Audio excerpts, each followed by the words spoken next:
மதுரையில உள்ள திருமங்கலம் என்ற ஊர்ல வந்து பாத்தீங்கன்னா அழகர் சாமிக்கும் ஆண்டாளுக்கும் குழந்தையா பிறக்கிறாரு நாராயணன்ற ஒருத்தவர்.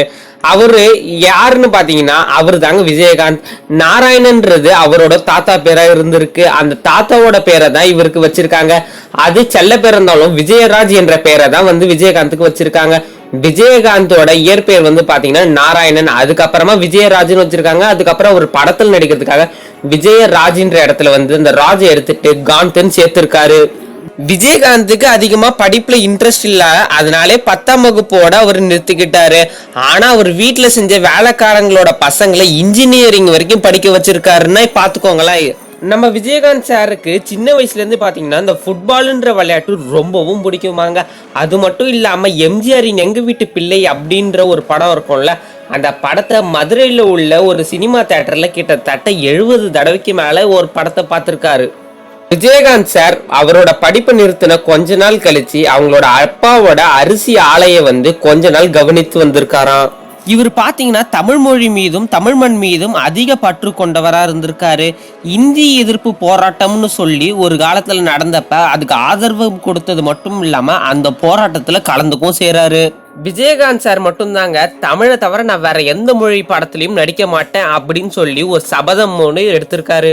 விஜயகாந்த் சார் நடிக்கிற முதல் படமான இனிக்கும் இளமைன்ற படம் 1979 இவர் நடிக்கிற ஒரு பெரிய வில்லனாக நடிக்கிற ஒரு படம். அந்த படம் தான் இவருக்கு வில்லனாக கடைசியான படம். அதுக்கப்புறம் இவர் நடிக்கிற எல்லா படமுமே ஒரு ஹீரோ கேரக்டர்ல தான் நடிக்கிறாரு என்பது ஒரு சுவாரஸ்யமான ஒரு விஷயம். அதுக்கப்புறமா பாத்தீங்கன்னா விஜயகாந்த் சார் கொஞ்சம் படம் நடிச்சிருக்காரு. ஆனா அந்த படம் எல்லாம் ஃபிளாப் ஆன பிறகு 1981 சட்டம் ஒரு இருட்டடை அப்படின்ற S.A. சந்திரசேகர் இயக்குனராக அறிமுகப்படுத்துற அந்த ஒரு படம் ரொம்பவும் பெரிய வெற்றியை காணுது.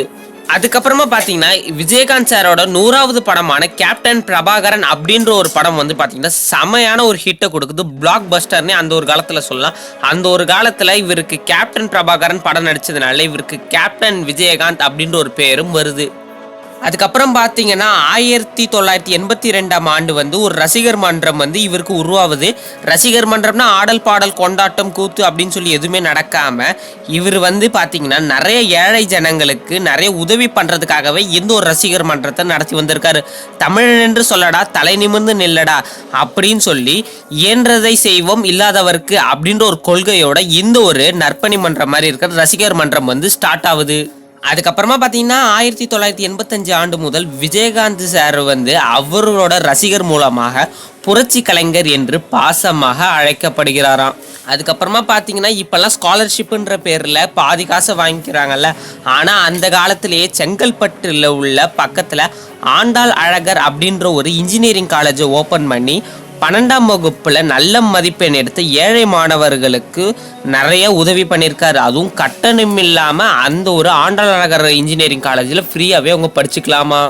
விஜயகாந்தோட ஒவ்வொரு பிறந்த நாளுக்கும் ஏழை எளிய மக்களுக்கு வந்து தையல் மிஷினு, 3 சக்கர வாகனம், இஸ்திரி பெட்ரி அதாவது அயன் பாக்ஸ் இது மாதிரி நிறைய உதவிகளை வந்து தொடர்ந்து செஞ்சுட்டு வந்தாராம்.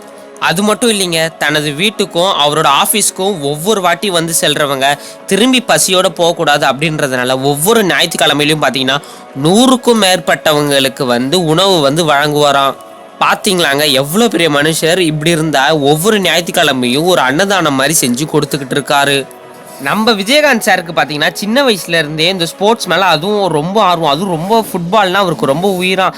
அதனாலே சின்ன வயசுல இருந்தே கால்பந்து விளையாட்டெல்லாம் பிடிச்சதுனால கேப்டன் ஸ்போர்ட்ஸ் அகாடமி என்ற ஒரு அமைப்பை வந்து நடத்தி வந்திருக்காரு. அதில் பலவிதமான விளையாட்டு போட்டிகளை வந்து நடத்தி வந்துட்டு இருக்காரு இன்றளவும். அது மட்டும் இல்லாமல் விருதாச்சலம் தொகுதியில் போட்டியிட்ட விஜயகாந்தை எதிர்த்து போட்டியிட்டவரோட விஜயகாந்த் கிட்டத்தட்ட 13,000 ஓட்டுகள் அதிகமாக பெற்று சட்டமன்ற உறுப்பினராக தேர்ந்தெடுக்கப்படுறாரு.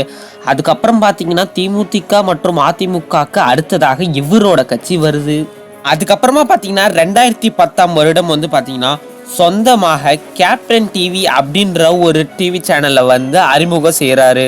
நம்ம விஜயகாந்த் சார் நடித்த படத்திலே ரொம்பவும் யூனிக்கான ரொம்ப சூப்பர் ஹிட்டான படங்கள் சின்ன கவுண்டர், கேப்டன் பிரபாகரன், வானத்தை போல, ரமணா, வைதேகி காத்திருந்தார், அம்மன் கோயில் கிழக்காலே, ஊமை விழிகள், செந்தூர பூவே என்று, ஆசை மச்சான், சட்டமூர இருட்டறை போன்ற படங்கள் காலத்திற்கும் எந்த காலத்திலும் அழியாத ஒரு சிறப்பான படம் அப்படின்னு சொல்லிட்டு வராங்க. ஓகே வியூவர்ஸ், இந்த வீடியோலேருந்து நீங்கள் ஏதாவது இவரை பற்றி தெரிஞ்சிருப்பீங்கன்னு நினைக்கிறேன். இந்த வீடியோ பற்றி லைக் பண்ணுங்கள், ஷேர் பண்ணுங்கள், மறக்காம சேனலை சப்ஸ்கிரைப் பண்ணுங்கள். அடுத்த வீடியோ பார்க்கலாம். டாடா.